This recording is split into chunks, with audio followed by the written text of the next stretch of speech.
Alright, not quite sure where I left off. Update on the 5.3 Dakota. I have my AC compressor in.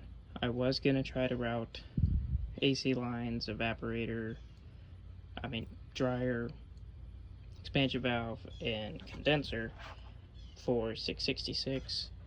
It's not going to work out time-wise, so I just have my Icy Breeze portable cooler that we're going to put in the back. Don't think much has changed up here.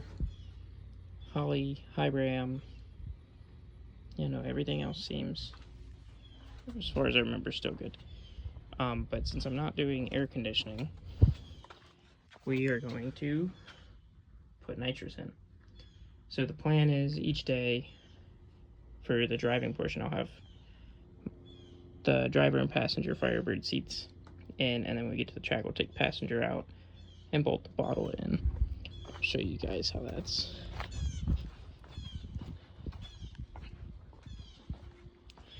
So riv nutted to this crossbar that the seat bolts to, and then to this little hump that's right in front of where the back seat bolts are. There's a heat shield right under this going out under the truck, so it's not going to hit anything.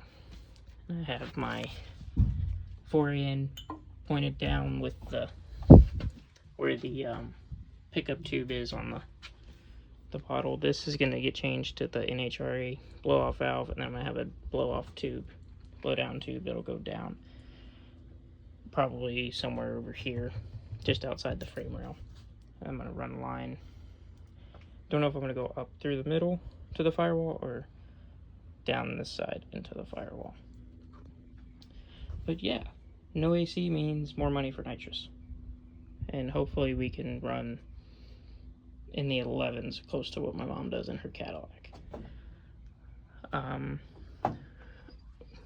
the gauges, I added turn signals to the 3D printed bezel from Reversion Raceworks.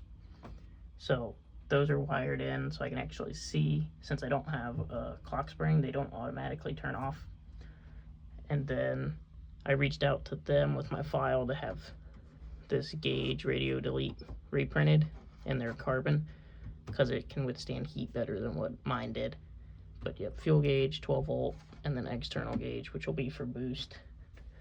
And then been talking to Robbie Dowdy and Chuck Jordan over at Coastal Racecraft about the nitrous setup in this.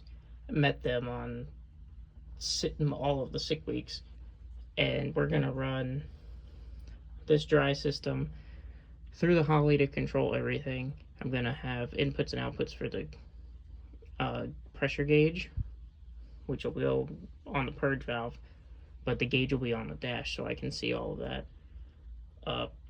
I have made the bottle so I can still reach it from the seat to turn it on and off.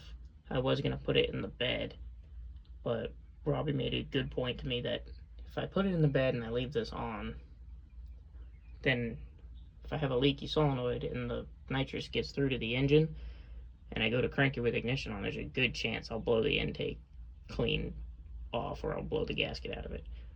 It's not a good day. But so this is where we're at. Just got the bottle mounted.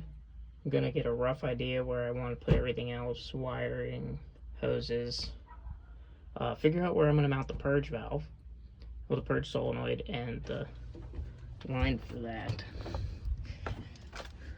Ideally, somewhere out the cowl would be preferred, but I'm not too sure. And I got a little hole right here. I could probably run it through and bend it up. Shouldn't hit any of the linkages that way, but yeah, we're gonna figure it out. And then I'm gonna end up putting the fogger nozzle on the bottom down here. But yep, quick little update. If you can't get AC going, even if you have a compressor, go for the nitrous.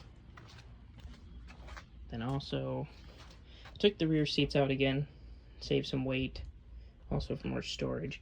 That's a quick release fire extinguisher mount that I put in.